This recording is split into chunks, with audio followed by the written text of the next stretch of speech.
Ayan guys, oh. Malalaki na yung bibe. Ang iniwan ko ito maliit pa lang. Mga bata pa siya. Ayan, oh, malaki na. Yung mga akay na, ito iba nakatay na. Dahil masarap po ang karne nito, napakadaling mag-alaga lang nito. Ayan, no. Mawawalan mo lang na ganyan. Lagyan mo ng tubig na paliliguan. Lagyan mo ng inuman. Yung kanilang maliit na palanggana. Tapos paliliguan yung batya. Ayan, no. May kasama pang manok. Hindi sila nag-aaway. Ayan sila, oh. Kaya napakadali pong alagaan ng baby. Kung sino gusto mag-alaga, ganyan lang. Papawalan nyo lang dyan. Parang madaling mag-alaga lang nito. Madaling magpadami kung gusto nyo.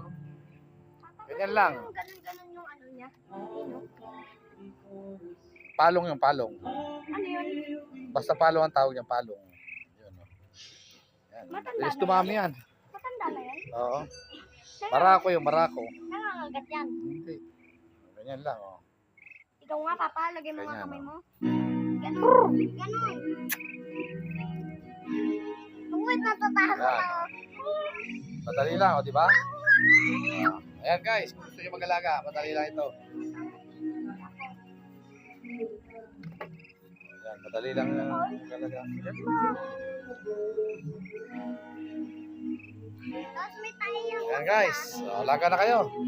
Para makakain kayo ng masarap na kaldaretang bibe.